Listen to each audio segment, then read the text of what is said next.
Welcome to Comics Bazaar, the channel of comics commentary and arcana. This video features the Incredible Hulk issue 382, cover dated June 1991.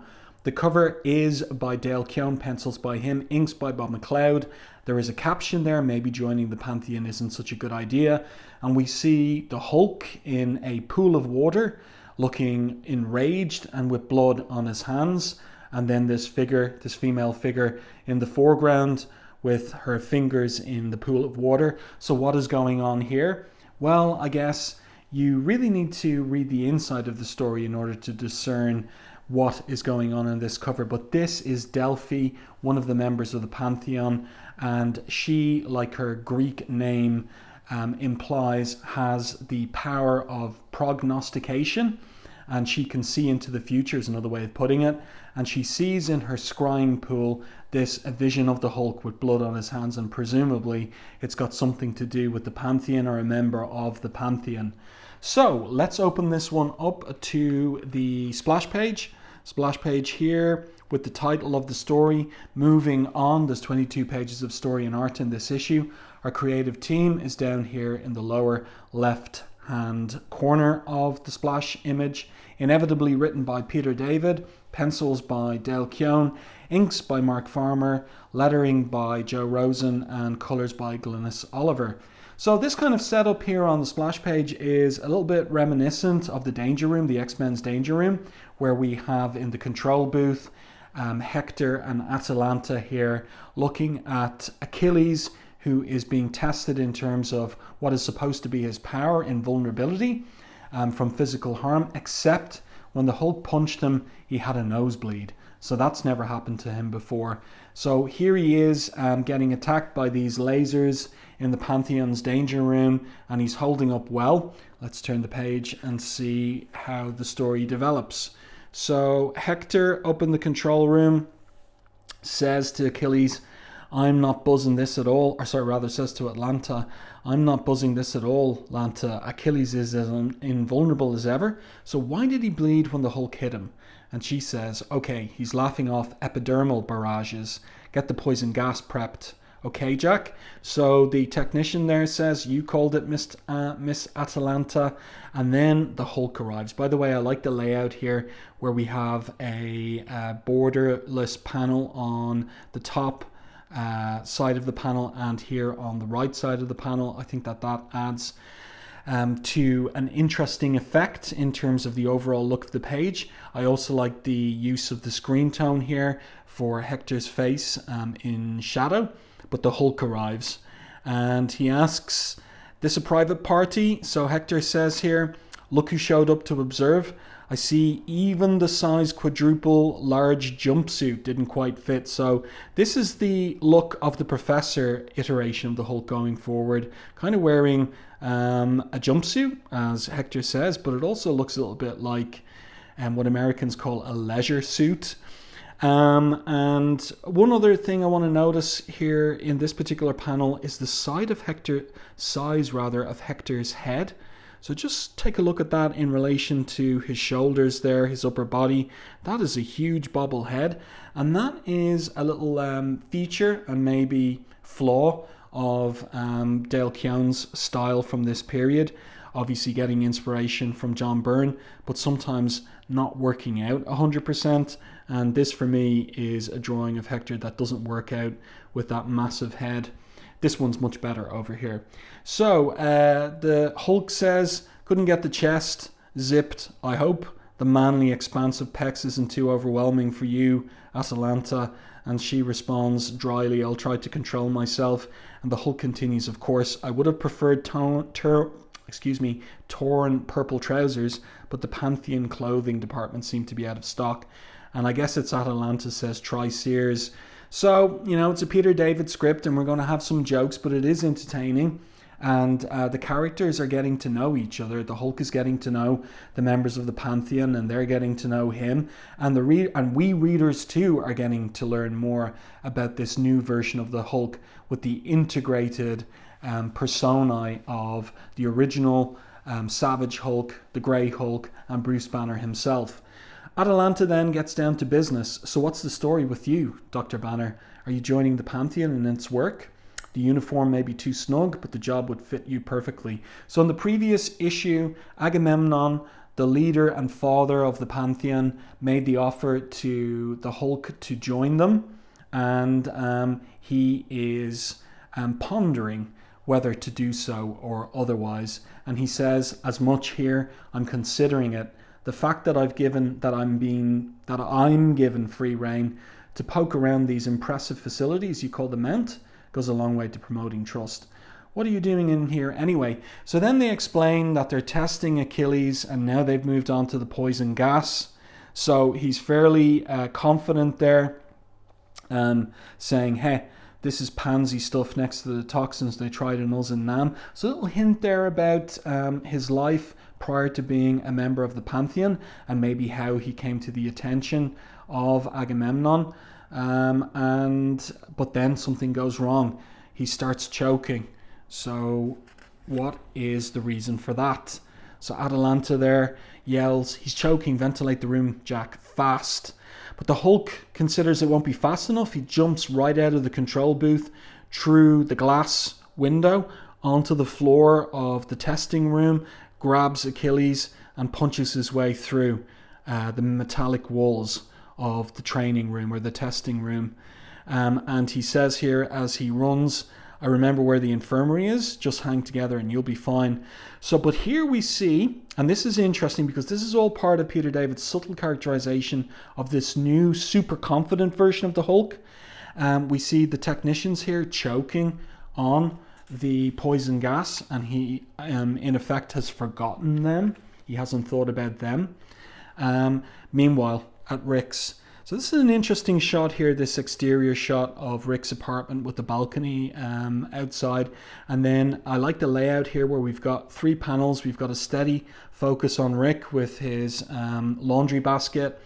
And in the background, we have Betty and Marlowe is continuing to make the offer in terms of having Betty be a housemate with her, that they would both rent an apartment or a house together. And in the meanwhile, Betty's checking Rick's fridge here and finding nothing in it except no fresh fruit in it, and she's looking for some Perrier mineral water. So Marlowe says, you know what your problem is? It's the best offer you could get. That is to share rent together. And you're too much of a stiff to realize it. So Betty protests that she's not a stiff. In the foreground, Rick is wryly saying it'll never work, the two of them being housemates or roommates. And it's interesting the way that Marlowe kind of gets her way here. She says to Betty, it's not charity. I need help paying the rent. Unless you think you can't get a job. And Betty responds, of course I can get a job. Oh yeah? What are you qualified to do?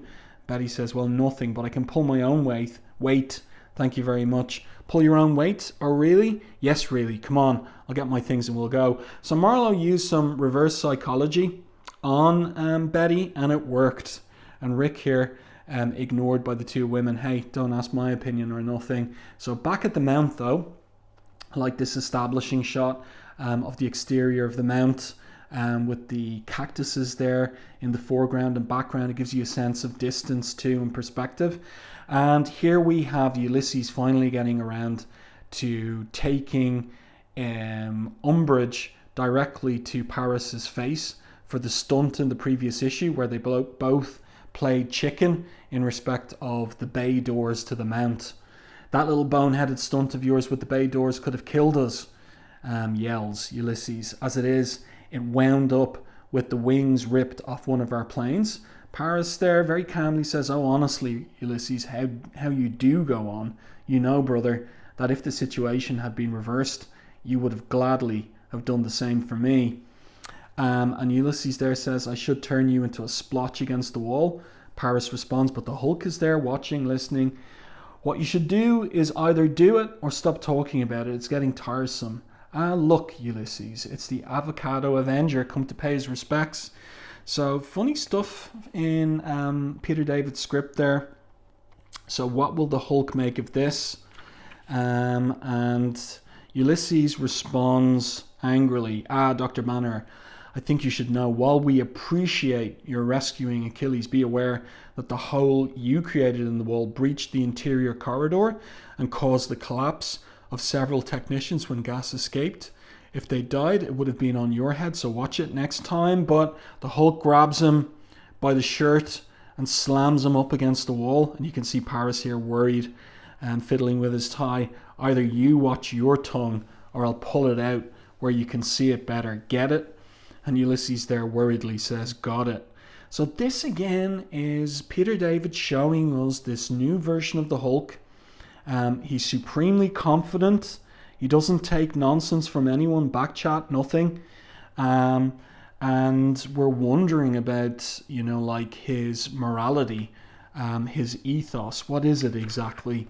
Is he, because he's now the strongest one there is, and with brains to boot, a type of the Nietzschean Ubermensch, or what's going on here? So Hulk drops Ulysses. You can see that look on his face, looking after Hulk, and Hulk walks away with Paris. And Paris makes nice to the Hulk. Ulysses certainly had that coming, he says. How comforting to know that there's someone here who's willing to give it to him. He's incredibly stuffy, puts on all the pretensions of heroism, but his private conduct, it's quite scandalous, really. So Paris here poisoning the well in relation to Ulysses, or trying to do that in terms of how he presents him to the Hulk. And also there's a very subtle and indirect piece of characterization going on here from Peter David, where Paris says that Ulysses' private life is quite scandalous. And what that is, what he's referring to, and what this reveals about him in the way that he refers to it, will be revealed in upcoming issues. So he says to the Hulk, by the way, my name is Paris, formal introduction, Robert Bruce Banner, says the Hulk. Well, Robert, do you mind if I call you Bobby? I just love this. The Hulk says, no one ever has. And then Paris continues, yes, well, Bobby, I thought you might be interested in the final diagnosis of Achilles' little problem. It appears to be you. So Paris, in his way, he is mindful of the Hulk's power, but he's trying to get on side with him, but he also can't resist being his self in terms of his what do I want to say, like his ego and his conception of himself as being in control of the situation with the Hulk. It kind of is shown too in the way that he talks to the Hulk there. But once we get past all of that, we get down to what's going on with Achilles. Yes, says Paris, you're a walking source of low-level gamma radiation, and something in Achilles' makeup has made him particularly sensitive to it, breaks down his invulnerability. Whenever you're in proximity, the invincible Achilles becomes quite vincible. Delightful, really, says Paris, but he won't be pleased about your continued presence, neither will his brother and student, Ulysses. So the Hulk asks a question readers would be asking, are you all brothers and sisters here? And Paris replies, we're an extended family, brothers, half-brothers, cousins. It's all quite tangled, really. Delphi, for example, whom you haven't met, is my and Ulysses' cousin. This has set up a rather intriguing little, and what was he about to say? Triangle of some kind, a conflict of loyalties, but it's interrupted by Ajax, and he sneaks up behind the Hulk there. Well, doesn't really sneak, he gives the game away by boasting, Green Man, I'll kill you. The Hulk turns around, but too late for Ajax to knock him over. Or rather, it's too late, Ajax knocks him over, and Paris here says, oh bother, maintenance crew, this is Paris, will be needing cleanup on level 6, section 23. Ajax is frisky again. So this is on account of Ajax's obsession with Atalanta, his jealousy over her, and his belief that the Hulk deliberately hurt Atalanta when they first met and fought. So then the scene switches back to Reno, and that we have Marlowe here having invited Betty over to her house. but she needs a new roommate or housemate in order to help pay the rent. So there is a little bit of dialogue between them about the point of conflict between the two women, which is Marlowe's former relationship with the Grey Hulk. And so Marlowe asks Betty here, how did you first meet Bruce? And she says, he was a scientist on a project my father, a general, was overseeing. So that's the original Gamma Bomb. He was the first civilian man I ever met, soft-spoken, cerebral. Daddy hated him, I loved him. And Marlowe says something that readers might be themselves conjecturing. Sounds to me like maybe you were attracted to him in order to bug your father. But Betty denies it. Oh no, not at all, that's not. And then she comes around to seeing it. Well, maybe a little. And Marlowe says, in Vegas, Bruce was so guarded and cautious. Tell me, what's he really like? And Betty says, honestly, I don't know. I thought I did, but I don't. And that's all in reference to what is coming out in this new iteration of the Hulk, the Professor Persona. And so we're back at the Mount. And I like the layouts here, the horizontal panel layouts for the fight between Ajax and the Hulk. Hulk says to Ajax, this is ridiculous. You're still blaming me for hitting Atalanta, and even that was an accident. You got to give it a rest, Ajax. It's getting old fast. And then he grabs his head. Hey, Mr. Potato Head, am I getting through to you? But Ajax is fighting mad, knocks Hulk into the biodome, and Hulk keeps trying to reason with Ajax. Come on, Atalanta wouldn't be happy if she knew you were wrecking the botanical gardens, so why don't we just...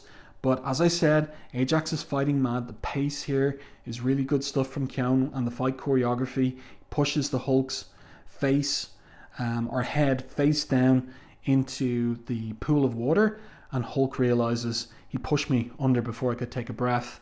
Here I am with the lung capacity of a whale, and I'm going to drown in a foot of water. Have to twist around, get the leverage too. And you can see the look of worry on his face as well, because even though the Hulk is tremendously strong, and now with the integration of Bruce Banner's intellect, tremendously intelligent, he does have certain weaknesses. He could be drowned.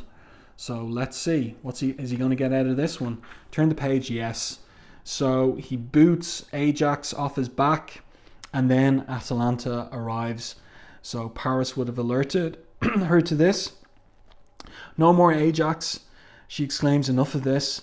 Now listen, are you listening?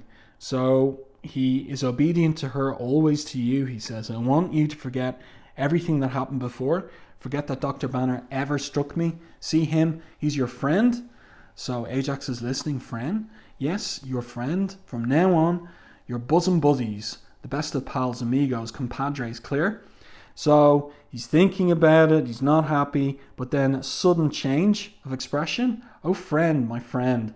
And he starts hugging the Hulk there. It's great cartooning and great expressions on Ajax's face by Keown. Really well done. Lifts the Hulk here off the floor. And Hulk says, let's not overdo it, okay? So off goes Ajax with Atalanta. And Hulk asks a question readers would be asking. He's like a walking tank. Doesn't he ever take that armor off? So Ulysses is there to explain, no, he needs the built-in support. Otherwise, his legs and spine would collapse under his weight. Best case scenario, he'd be an invalid. Worst case, he'd be dead. So that explains that. And Ulysses continues, don't worry. He worships Atalanta. He'll be devoted to you because Lanta told him to be. I apologize if I snapped at you before. You didn't know the damage you'd done. And you did save Achilles. I get hot-headed sometimes. But that is, like I was saying earlier, it is a feature of Peter David's characterization of this new iteration of the Hulk, that he overlooks things like collateral damage. He's so confident in his actions, he's not careful. He can be a bit on the brash or overconfident or even foolhardy side of things. So Ulysses there, wondering what lies did Paris tell you about me? And the Hulk here, and this is interesting, he doesn't reveal what Paris said to him about Ulysses. We didn't discuss you at all. So he lies to Ulysses. So again, this is more characterization being conveyed to readers about this new iteration of the Hulk. He's crafty, just like the Grey Hulk was. So what's the story with you? Asks Ulysses. When did you decide to join us? And the Hulk says, I didn't decide that at all. In fact, mostly I've observed backbiting, squabbling, and all sorts of conduct unrelated to the ideals your precious leader Agamemnon was talking about. So Ulysses was about to say that's a rather, biased perspective, or, partial perspective, or mistaken one. And then finally, we see Delphi here, and she's walking, and she won't acknowledge the Hulk. So we'll see the reason for that shortly. But then the scene switches to New York City, outside a theater on Broadway, where a play or musical Metamorphosis is playing, and the lead actress here is Ms. Dornova, and she has some fans waiting for her at the side entrance to the theater. So she's giving them autographs, and she's got a security team with her, and she's been stalked by this figure in silhouette with a trench coat and hat. And so she sends her security team after them, and we see this monstrous foot here on the ground running down a side street, and the hat coming off. So the guy runs after him. I want to talk to you, he says. And when they find themselves stopped in a dead-end alley, and the guy they were running after disappeared, but there he is on a rooftop looking down at them in silhouette with the moon behind him. So who is this? Well, we'll find out in subsequent issues of the comic, of course. So then back at the Mount, Ulysses makes a pitch to the Hulk that is going to change his mind. You want to see what our precious leader was talking about, Dr. Banner? Right down here then. Frightening, isn't it? Says Ulysses. These people are from a small country where there is fighting to overthrow the government. Some freedom fighters were hiding in their town. In order to get at them, government troops napalmed the entire town. People in the way, they didn't care. So the Hulk is astonished. I can't believe the US government would stand by and permit this sort of atrocity. And then Ulysses makes him double astonished. The US government, Dr. Banner, supplied the napalm. Not directly, of course, very hush-hush channels. Oh, certainly our government might find these philosophies of these people's leaders abhorrent, but we have major economic interests there. Intriguing that the American flag has red, white and blue. Maybe they should add a fourth colour, the green of money. So again, this is intriguing of Marvel Comics in the modern, like in the 80s and 90s, where you would get, more particularly in the 80s, you would get these kinds of political themes creeping into certain writers' works, without anything being explicit about the government in question. Is it a left-wing government? Is it a right-wing government that the US is funneling munitions to? But of course, in the 1980s, and Peter David would have been aware of this, it was right-wing governments, it was, in the case of Nicaragua, it was right-wing rebels, freedom fighters, that were receiving funding and munitions from the US covertly, and so, that's the kind of real world politics that Peter David is referencing here, but keeping things vague to a point, so the reader doesn't feel tilted left or right. But of course, one should remember that in the year that this comic was written and then published, 1991, the US president was a Republican president, Bush Sr. So back to the story though, Ulysses here talks with one of the patients in the infirmary. So it seems like he really does care about their well-being, that like he had there's a human level to why he feels that what they're doing is important. And then he says to the Hulk, here's an interesting case. We're developing newer, less painful skin graft techniques that will help this little girl who had 90% of her skin burned away. That's on the science front. On the military front, we're assembling a team that will go in and take their government apart brick by brick. So the Hulk there says, as he looks at the girl's chart, our government won't be ecstatic about that. Ulysses says that would be the same government that spent years and millions of dollars to hunt you down. So now Ulysses makes it personal to the Hulk. That had to be humiliated into ridding itself of its stockpiled gamma bombs that sent the feds, the army, everyone at their disposal after you. It would be kind of nice to pay them back for that a little and help humanity at the same time, wouldn't it? And that seals the deal. The Hulk says here, yeah, it sure would. So, back at Marlowe's house, it looks like the girls are finally getting along. They've had a few beers there as well. And Betty's telling about like all the weird stuff that's happened to her over the years. In the continuity of the comic, once it was a harpy, so they're laughing about that. I was green, I had things on my back and claws and stuff and feathers and stuff. Bet you needed a whole new wardrobe, lots of backless dresses.